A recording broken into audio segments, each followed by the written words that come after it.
I don't really like the usual way of trading support and resistance, लेकिन मुझे ये liquidity trading strategy बहुत पसंद है। तो इस वीडियो में हम बात करेंगे सपोर्ट एंड रेजिस्टेंस के बारे में। मुझे इसमें क्या पसंद नहीं है, क्या चीज़ मुझे पसंद है, मैं इसे कैसे ट्रेड करता हूँ और आप इसे कैसे यूज़ कर सकते हैं एक प्रो ट्रेडर बनने के लिए। तो चलिए शुरू करते हैं। सबसे कॉमन तरीका सपोर्ट एंड रेजिस्टेंस को ट्रेड करने का वैसा ही है जैसा आप स्क्रीन पर देख रहे हैं। सपोर्ट के लिए ये बेसिकली एक इनविजिबल लाइन होती है जिसे प्राइस मल्टीपल टाइम्स रिटेस्ट करता है। आइडिया ये होता है कि आप उस लेवल से बाय करें, एक्सपेक्टिंग कि मार्केट ऊपर जाएगा। सेम चीज़ सेल साइड पर भी होती है। आप रेजिस्टेंस लेवल पर सेल करेंगे, एक्सपेक्टिंग कि मार्केट नीचे गिरेगा। अब दूसरा तरीका होता है ब्रेक एंड रीटेस्ट्स के साथ ट्रेड करना, जैसा कि हम यहाँ देख रहे हैं। इस केस में हमारे पास एक रेजिस्टेंस था जिस पर मल्टीपल बार रिएक्शंस हुए और फिर मार्केट ने एक स्ट्रॉन्ग पुश के साथ उसे तोड़ दिया। बाइंग द रीटेस्ट यानी रेजिस्टेंस के सपोर्ट में बदलने के बाद बाई करना, यही तरीका है जो ज़्यादातर लोग यूज़ करते हैं। मतलब जब रेजिस्टेंस रिटेस्ट हो जाता है सपोर्ट, तब आप बाई करते हो और एक्सपेक्ट करते हो कि मार्केट ऊपर जाएगा। सेम लॉजिक सेल साइड पर भी अप्लाई होता है। अगर सपोर्ट लेवल टूटता है तो आप रिटेस्ट पर सेल करने की कोशिश करते हो। अब जो सपोर्ट था वो रेजिस्टेंस बन गया है। लेकिन यहाँ एक बड़ी प्रॉब्लम है जिसकी वजह से ये काफ़ी लो प्रोबेबिलिटी हो जाता है कि ये सेटअप कंसिस्टेंटली काम करेगा। Standard support and resistance trading का सबसे बड़ा इश्यू है लिक्विडिटी। अब मैं आपको पूरा समझाऊंगा कि ये कैसे काम करता है और क्यों सपोर्ट एंड रेजिस्टेंस ट्रेडिंग मेरे हिसाब से बेस्ट कॉन्सेप्ट नहीं है। लेकिन जब हम लिक्विडिटी को पिक्चर में लाते हैं तो ये बहुत बढ़िया ट्रेडिंग अपॉर्चुनिटीज़ प्रोवाइड कर सकता है। तो इस एग्जाम्पल में हम एक सपोर्ट लेवल देख रहे हैं। सपोर्ट एक ऐसी लाइन होती है जो चार्ट पर ड्रॉ की जाती है जहां सेम प्राइस एरिया को मल्टीपल बार टच किया गया हो। तो पहले 2 बार प्राइस टैप करता है, ये पहला टैप और ये दूसरा टैप। और आइडिया ये बनता है कि जब प्राइस फिर से इस लेवल पर आए तो बाई करो। तो इस तरह से बायर्स इस लेवल के आसपास मार्केट में घुसते हैं, एक्सपेक्टिंग कि मार्केट वापस ऊपर जाएगा। अब यहाँ एक बड़ी क्वांटिटी में बाय ऑर्डर्स जमा हो जाते हैं इस पॉइंट के आसपास। स्टैंडर्ड एजुकेशन के हिसाब से जब आप सपोर्ट से बाय करते हो तो अपना स्टॉप लॉस इस लो के नीचे रखते हो। तो सपोर्ट के नीचे वाले एरिया में बहुत सारे स्टॉप लॉसेस होते हैं। अब सोचिए स्टॉप लॉस होता क्या है। अगर आपने मार्केट को बाय किया है और स्टॉप लॉस लगाया है तो वो एक सेल ऑर्डर होता है। आपने यहाँ बाय किया या यहाँ बाय किया और आपका स्टॉप लॉस एक ऑटोमेटिक सेल ऑर्डर है जो मार्केट में आपके कॉन्ट्रैक्ट्स को सेल कर देगा अगर प्राइस नीचे चला जाए। तो जो स्टॉप लॉसेस हैं यहाँ पर वो एक्चुअली में सारे सेल ऑर्डर्स होते हैं। बायर्स के स्टॉप लॉस के फॉर्म में मार्केट में सेल ऑर्डर्स पड़े हुए हैं जो तब एक्टिवेट होंगे जब मार्केट नीचे आएगा। साथ ही साथ यहाँ सेल स्टॉप्स भी होंगे। तो जैसा हमने पहले देखा, जब मार्केट किसी लेवल को तोड़ता है तो कुछ ट्रेडर्स एक्सपेक्ट करते हैं कि वो लेवल अब रेजिस्टेंस बन जाएगा और मार्केट नीचे जाएगा। तो अब हमारे पास 2 टाइप के ट्रेडर्स हैं। एक जो सपोर्ट से बाय कर रहे हैं, एक्सपेक्टिंग प्राइस ऊपर जाएगा। दूसरे जो ब्रेक होने के बाद सेल करने के लिए वेट कर रहे हैं। ब्रेकआउट ट्रेडर्स अपना सेल स्टॉप ऑर्डर्स लगाते हैं ताकि जैसे ही प्राइस नीचे ब्रेक करे वे ऑटोमेटिकली सेल ट्रेड में आ जाएं। तो अब हमारे पास सेल स्टॉप्स के फॉर्म में भी सेल ऑर्डर्स हैं और स्टॉप लॉसेस के फॉर्म में भी सेल ऑर्डर्स हैं। बेसिकली यहाँ एक बड़ा पूल तैयार हो गया है सेल ऑर्डर्स का। अब इन सारे ऑर्डर्स को हम लिक्विडिटी कहते हैं। तो इस सपोर्ट के नीचे हमारे पास बहुत सारी लिक्विडिटी है। मार्केट अप और डाउन मूव करती हैं बेस्ड ऑन कितना बाइंग और सेलिंग हो रहा है। अगर बाइंग ज़्यादा स्ट्रांग होती है सेलिंग से तो मार्केट ऊपर जाता है, और जब हमारे पास बहुत सारी सेलिंग होती है और सेलिंग बाइंग से ज़्यादा स्ट्रांग होती है तो मार्केट नीचे चला जाता है। लेकिन असल में क्या होता है जब मार्केट बड़े बड़े ऑर्डर्स वाले एरियाज में पहुंचता है? बड़े मार्केट पार्टिसिपेंट्स के पास दूसरी साइड का ट्रेड लेने का मौका होता है। अगर यहाँ मैसिव रिटेल सेल स्टॉप्स और सेल ऑर्डर्स हैं जो लिक्विडिटी बना रहे हैं, तो इसका मतलब है कोई कॉन्फ्लिक्टिंग पार्टी, जैसे कोई बड़ा इंस्टीट्यूशनल ट्रेडिंग फर्म जो मास में मार्केट में बाइंग करना चाहता है, उसके लिए ये परफेक्ट मौका है। जब मार्केट इस लेवल पर आता है तो ये सारे सेल ऑर्डर्स बायर्स को एंट्री का मौका देंगे। अगर आप सोचो कि आप मल्टी मिलियन डॉलर के कॉन्ट्रैक्ट्स खरीदना चाहते हो, मान लो रैंडम एग्जांपल $100 मिलियन, तो बिना मार्केट को मूव किए ये करना बहुत मुश्किल है, क्योंकि जैसे ही ज़्यादा बाइंग होती है सेलिंग से, मार्केट ऊपर चला जाता है। तो अगर आप इतनी बड़ी क्वांटिटी में खरीदने की कोशिश करोगे, तो आपको स्टैगर्ड एंट्री मिलेगी, जैसे मैंने चार्ट पर दिखाया है। आपकी बाई एक ही प्राइस पर फिल नहीं होगी, कुछ ऑर्डर्स यहाँ, कुछ यहाँ और कुछ और नीचे होंगे, जिससे आपका एवरेज प्राइस बहुत ख़राब हो जाएगा। अब अगर आप सोचो कि इस पूरी सेल लिक्विडिटी में एंट्री करो, तो आपको एक ही लेवल पर मैसिव सेलिंग मिलेगी और आप अपनी बड़ी क्वांटिटी ईजिली फिल कर सकते हो। बायर्स यहाँ वहाँ थोड़ा थोड़ा बाय कर रहे थे, लेकिन अगर मार्केट यहाँ ड्राइव करता है, तो हर एक स्टॉप लॉस और ब्रेकआउट ट्रेडर्स के सेल स्टॉप्स एक साथ हिट होंगे, जो एक ह्यूज लिक्विडिटी पूल क्रिएट करेगा। इसी लिक्विडिटी का फ़ायदा उठाकर बड़े प्लेयर्स अपनी पोजीशन बना सकते हैं। इसीलिए हमें रेयरली क्लीन मूव्स देखने को मिलते हैं सपोर्ट से नए प्राइस लेवल्स की तरफ, और ना ही हमें अक्सर क्लीन ब्रेक रिटेस्ट ट्रेड्स देखने को मिलते हैं। ज़्यादातर केसेस में मार्केट ऐसा बिहेव नहीं करेगा। आमतौर पर सपोर्ट या रेजिस्टेंस के आसपास ऐसा होगा।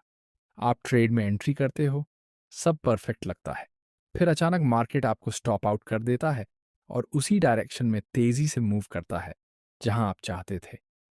और फिर आप सोचते हो, ये कैसे हुआ? सब कुछ तो सही प्लान किया था। ये सब लिक्विडिटी की वजह से होता है।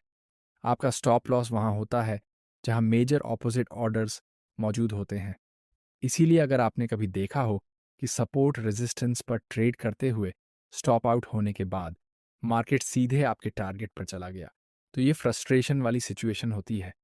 लेकिन इस लिक्विडिटी को समझना और जानना क्यों होता है, ये बहुत वैल्यूएबल है, क्योंकि अगर हम लिक्विडेशन के बाद एंट्री कर सकें, तो हम बड़े मूव्स के साथ राइड कर सकते हैं। अच्छी खबर यह है कि हम ये कर सकते हैं। हम बेसिकली इंस्टीट्यूशनल मूव्स के पीछे पीछे पिगीबैक कर सकते हैं, ट्रैप से बच सकते हैं और स्टॉप आउट होने से बच सकते हैं, और बड़े मूव के शुरू होते ही एंट्री ले सकते हैं। अब हम एक रियल चार्ट पर चलते हैं और देखते हैं कि इसे रियलिटी में कैसे अप्लाई करना है। इस एग्जाम्पल में हम मार्केट के सेल साइड को देखेंगे, मतलब उल्टा व्यू लेंगे, लेकिन कॉन्सेप्ट वही रहेगा। तो जब आप मार्केट को देखते हो, तो सबसे पहले आपको एक रेजिस्टेंस दिखेगा। 1, 2, 3, 4, 5 बार मार्केट ने उसी प्राइस लेवल पर रिएक्ट किया है। तो ये रेजिस्टेंस क्रिएट करता है जहां ज़्यादातर ट्रेडर्स सेल करेंगे। यहाँ बहुत सारे लोग सेल कर रहे हैं, सेल कर रहे हैं, सेल कर रहे हैं। अब इस रेजिस्टेंस के ऊपर बहुत सारी लिक्विडिटी बन गई है, क्योंकि जिन्होंने यहाँ सेल किया है, उनके स्टॉप लॉसेस इस एरिया में पड़े हैं। और ये stop losses basically bye orders हैं। जब आप शॉर्ट सेल करते हो, तो आप फ्यूचर में वापस बाइंग करने का वादा करते हो। इसका मतलब ये है कि अगर मार्केट इस रेंज में आता है, तो वहाँ बहुत सारे बाय ऑर्डर्स अवेलेबल होंगे, जिन्हें कोई दूसरा लेना चाहेगा। जैसे हमने पहले डिस्कस किया था, ब्रेक रिटेस्ट के तरीके से भी लोग ट्रेड करते हैं। तो बाय ऑर्डर्स के साथ साथ यहाँ बाय स्टॉप्स भी होंगे, जो ऑटोमेटिकली बाय कराएंगे अगर मार्केट इस लेवल को ब्रेक कर देता है तो अब हमारे पास बाय स्टॉप लिक्विडिटी भी है और बाय ऑर्डर लिक्विडिटी भी है। मतलब इस पूरे जोन में बहुत ज़्यादा लिक्विडिटी मौजूद है। अब अगर हम समझते हैं कि ऊपर लिक्विडिटी है, तो हमें यह भी समझ में आता है कि मार्केट के लिए लाइकली सिनारियो यही है कि वो इस लेवल को रीच करेगा, मतलब यहाँ तक आएगा। आइडियली कोई भी इंस्टीट्यूशनल सेलिंग उस लेवल के नीचे नहीं होगी, इसलिए मार्केट नेचुरली ऊपर ड्राइव करेगा, क्योंकि वहाँ सिग्निफिकेंट सेलिंग प्रेशर नहीं होगा। और जब हम इस एरिया में पहुंचेंगे, तो हमें इंस्टीट्यूशनल मनी सेल ऑर्डर्स के फॉर्म में आते हुए दिख सकती है, जो सारे बाई स्टॉप्स और स्टॉप लॉसेस का दूसरा साइड लेंगे, जो एक ही समय पर ट्रिगर होंगे। तो अगर हम एक सिग्निफिकेंट ड्राइव डाउन देखना चाहते हैं, सिंपल तरीके से बोले, तो हम इस लो को टारगेट करेंगे। अगर हम यहाँ से नीचे की तरफ मूव चाहते हैं, तो सबसे समझदारी वाली बात होगी कि हम इस रेजिस्टेंस से सेल ना करें, बल्कि वेट करें कि रेजिस्टेंस ब्रेक हो और फिर वहां से सेल का मौका देखें। अब इसे करने के दो तरीके हैं, और मैं दोनों तरीके इस ट्रेड के फॉर्मेट में आपको दिखाऊंगा। तो अगर हम मार्केट को आगे बढ़ने दें, तो हम देखेंगे कि लिक्विडेशन हो चुका है। जो भी ट्रेडर्स इस प्राइस रीजन में सेल कर रहे थे, वो अब स्टॉप आउट हो चुके हैं लॉस में। अधिकतर स्टॉप लॉसेज ऊपर थे और अब वो बाहर हो चुके हैं। दूसरी बात यह है कि बाई स्टॉप ट्रेडर्स भी जो मार्केट में अभी एंटर कर रहे थे, वो भी बहुत जल्दी लॉस में आ जाएंगे, क्योंकि हमें सिग्निफिकेंट सेलिंग इनफ्लो दिख रहा है, जो मार्केट को नीचे वापस पुश कर रहा है। अब पहला तरीका जिससे आप इस स्टाइल के ट्रेड का फ़ायदा उठा सकते हो, वो है एक एग्रेसिव एंट्री। एग्रेसिव एंट्री में हम इस एरिया के आसपास के प्राइस एक्शन को जूम करेंगे, शॉर्ट अपॉर्चुनिटी ढूंढने के लिए, ताकि मार्केट को ऊपर से नीचे के लिए सेल किया जा सके। तो ये आपका पहला तरीका होगा ट्रेड में एंट्री लेने का। अब इस एग्जाम्पल में हम 4 घंटे के टाइम फ्रेम को देख रहे हैं, लेकिन एग्जीक्यूशन के लिए हम 1 घंटे और 30 मिनट के टाइम फ्रेम पर स्केल डाउन करेंगे। लेकिन ये कॉन्सेप्ट सारे टाइम फ्रेम पर काम करता है। अब अगर हम 1 घंटे के टाइम फ्रेम पर जाएं और देखें कि इस हाइपर मार्केट स्ट्रक्चर कैसे बना है और थोड़ा चार्ट्स को साफ करें ताकि नीट दिखे, तो अब हम समझते हैं कि अगर रिवर्सल होना है तो वो इसी डिस्कस्ड एरिया में होगा। तो चलो मार्केट स्ट्रक्चर देखें जिसमें हम हाइज और लोस को देखते हैं। यहाँ एक हाई है, फिर हायर लो है, फिर एक और हायर हाई है। ये थोड़ा सा ही हायर हाई है, लेकिन फिर भी ये प्रीवियस हाई से ऊपर पुश किया है, जो बताता है कि ये मूव का टॉप है। और जो सिग्निफिकेंट स्ट्रक्चरल लो है वो यहाँ का लेवल होगा। तो अब हमारे पास मार्केट स्ट्रक्चर के पर्सपेक्टिव से क्या है, एक हाई का स्वीप हुआ और फिर प्रीवियस लो का ब्रेक एंड क्लोज नीचे हुआ। ये ब्रेक ऑफ स्ट्रक्चर हमें बताता है कि अब मार्केट हाइस से लोज की तरफ जाने के लिए रेडी है और एक नए ट्रेंड की शुरुआत हो रही है। अब हम सप्लाई जोन आइडेंटिफाई करेंगे। मेरे लिए ये इम्पल्स के पहले का लास्ट कैंडल होगा। तो सप्लाई जोन यहाँ का ये कैंडल होगा। मैं इसे थोड़ा विक तक खींचूंगा ताकि सेफ्टी रहे। सप्लाई जोन ये एरिया होगा, लेकिन मैं विक को भी कवर करना चाहूंगा ताकि स्टॉप लॉस विक के ऊपर जा सके सेफ्टी के लिए। अब जब ये ब्रेक ऑफ स्ट्रक्चर हो चुका है, मार्केट ने सप्लाई एरिया तक पुल बैक किया है, तो हम सप्लाई से सेल देखेंगे, स्टॉप लॉस हाई के ऊपर रखेंगे और हमारा टारगेट हमारा नेचुरल इनिशियल टारगेट होगा। इस केस में ये नीचे का लो है, जो अगला डिमांड जोन है जो मैंने एग्जाम्पल के लिए देखा है। तो ये है एग्जीक्यूशन नंबर 1। ये पहला तरीका है लिक्विडिटी स्वीप ट्रेड्स में एंट्री लेने का।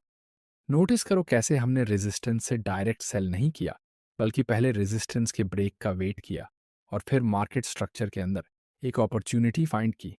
सिंपल भाषा में प्राइस के हाइज और लोज का स्ट्रक्चर देखकर एंट्री ली है। हमने यहाँ एंट्री मॉडल ढूंढा और फिर सेल किया, एक्सपेक्टिंग कि अब मार्केट नीचे जाएगा, क्योंकि हमने देखा इस बड़े सेलिंग कैंडल और ब्रेक ऑफ स्ट्रक्चर के साथ कि सेलर्स अब मार्केट में मास में सेलिंग कर रहे हैं। तो ये था अपॉर्चुनिटी 1। अब अगर हम मार्केट को आगे बढ़ने दें तो आप देखोगे कि मार्केट नीचे की तरफ बहुत ज़ोरदार ड्राइव करता है, जो बहुत बढ़िया है। लेकिन अभी तक हम सिर्फ रेंज के लोस तक ही आए हैं। हम बस वहां तक पहुंचे हैं जहां सेलर्स पहले कई बार मार्केट को ले जा चुके थे। यहाँ के सेलर्स मार्केट को नीचे इस पॉइंट के आसपास तक ले आए थे और यहाँ के सेलर्स ने भी ये ड्राइव डाउन करके वही किया था। तो हम एक और ज़्यादा सिग्निफिकेंट मूव की तलाश कर रहे हैं, जो हमें दूसरी अपॉर्चुनिटी देता है, जो ज़्यादा हाई प्रोबेबिलिटी वाली या हायर टाइम फ्रेम की ज़्यादा कंजर्वेटिव अपॉर्चुनिटी है। अब अगर हम वापस 4 घंटे के टाइम फ्रेम पर जाएं, जहां से हमने शुरू में ये ट्रेडिंग अपॉर्चुनिटी ढूंढी थी। अपॉर्चुनिटी 1 को हम अभी छोड़ देंगे चार्ट पर, लेकिन हम फोकस करेंगे हायर टाइम फ्रेम स्ट्रक्चर पर, जैसे कि हमारे पास कोई पोजीशन है ही नहीं। अब हम इसे फिर से स्ट्रक्चरल पर्सपेक्टिव से देख सकते हैं। हमारे पास एक हाई है, फिर हायर लो है, फिर हायर हाई है। अब मार्केट ने ब्रेक करके और क्लोज करके इन बेरिश कैंडल्स के साथ हायर लो के नीचे क्लोज कर लिया है। तो अब हम क्या कर सकते हैं, इस पॉइंट पर एक पुल बैक का इंतजार कर सकते हैं ताकि एक लोअर हाई बने और फिर वहां से सेल करें लोअर लो की तरफ। सप्लाई जोन वही होगा जो इम्पल्स से पहले का लास्ट कैंडल है। तो मेरे लिए इम्पल्स यहाँ है और इम्पल्स से पहले का लास्ट कैंडल ये है। तो हम इसे ही सप्लाई जोन के तौर पर यूज करेंगे हायर टाइम फ्रेम की पोजीशन के लिए। अब हम सेलिंग ऑर्डर इस जोन पर प्लेस करेंगे। स्टॉप लॉस जोन के ऊपर होगा और टारगेट वही होगा जो हम पहले देख रहे थे कि मार्केट कहाँ तक पहुंच सकता है। अब मार्केट अगर उस लेवल तक पुल बैक करे तो वो हमारे लिए सेलिंग अपॉर्चुनिटी होगी। और जैसा कि आप देख सकते हो, अगर हम इस लेवल से मार्केट में सेल करते तो हमें धीरे धीरे नीचे की तरफ रन मिलता और हमारी पोजीशन प्रॉफिटेबली फिल होती। तो अब हमारे पास 2 अपॉर्चुनिटीज़ हैं जिनसे इस लेवल पर सेलिंग करने से प्रॉफिटेबल आउटकम मिला। पहली अपॉर्चुनिटी थी बड़ी रिवॉर्ड वाली, लेकिन साथ में बड़ा रिस्क भी था। हमने मार्केट के रिवर्सल के इनिशियल इंडिकेशंस मिलने पर ही ज्वाइन कर लिया था, जहां लिक्विडिटी स्वीप हो सकता था। दूसरी अपॉर्चुनिटी थी ज़्यादा कंजर्वेटिव। ये बहुत सेफर थी। हमने अब रेंज का ब्रेक देख लिया था और वैलिडेशन भी देख ली थी कि सेलर्स मार्केट को नीचे ले जा रहे हैं। तो ये वाली ज़्यादा हाई प्रोबेबिलिटी वाली थी। इस तरीके से आप कम ट्रेड्स लूज करोगे, लेकिन इसका रिवॉर्ड भी पहली वाली अग्रेसिव पोजीशन के मुकाबले लगभग 50% ही है। तो ये है हायर रिस्क हायर रिवॉर्ड, और ये है लोअर रिस्क लोअर रिवॉर्ड। लेकिन रिगार्डलेस दोनों सिचुएशंस आपको दो बातें सिखाती हैं। पहली, सपोर्ट और रेजिस्टेंस की मेन प्रॉब्लम है कि इन एरियाज के ऊपर लिक्विडिटी होती है जिसे मार्केट अक्सर स्वीप करती है। दूसरी, यह भी दिखाती है कि हम कैसे दूसरे ट्रेडर्स की वीकनेस का फ़ायदा उठाकर एक aggressive high reward trade capture कर सकते हैं जब मार्केट रिवर्सल दिखाना शुरू करता है। या फिर अगर आप और भी ज़्यादा सेफ खेलना चाहते हैं तो आप वैलिडेशन का वेट कर सकते हो कि शॉर्ट्स कंफर्म हो गए हैं और लिक्विडिटी रेंज के लोज ब्रेक हो चुके हैं। फिर आप यहाँ सेल कर सकते हो और सिग्निफिकेंट टारगेट की तरफ ट्रेड ले सकते हो। अब ध्यान दो, इवन दो हमें यहाँ सेल साइड में कुछ मूवमेंट मिली थी, लेकिन हम कन्फाइंड रहे और कभी लोअर टारगेट या और सिग्निफिकेंट प्राइस रेंज तक नहीं पहुंचे थे। वो केवल तब हुआ जब लिक्विडिटी को मार्केट ने स्वीप किया। ऐसा इसलिए होता है क्योंकि सिग्निफिकेंट सेलिंग जो होती है इंस्टीट्यूशनल पार्टिसिपेंट्स से, वो यहाँ होती है, ना कि यहाँ। तो अगर आप यहाँ सेल कर रहे थे तो आप बस लिक्विडिटी क्रिएट कर रहे थे बड़े प्लेयर्स के लिए जो यहाँ सेल करेंगे और फिर आपको स्टॉप आउट कर देंगे और खुद प्रॉफिट्स एंजॉय करेंगे। और आप वहाँ बैठ के फ्रस्ट्रेटेड होते रहोगे क्योंकि ट्रेड आपके फेवर में जाने से पहले ही आप स्टॉप आउट हो गए होंगे। लेकिन अब आपको ऐसा दोबारा कभी नहीं होने देना है जब तक आप इस लिक्विडिटी ट्रेडिंग स्ट्रैटेजी को फॉलो करोगे।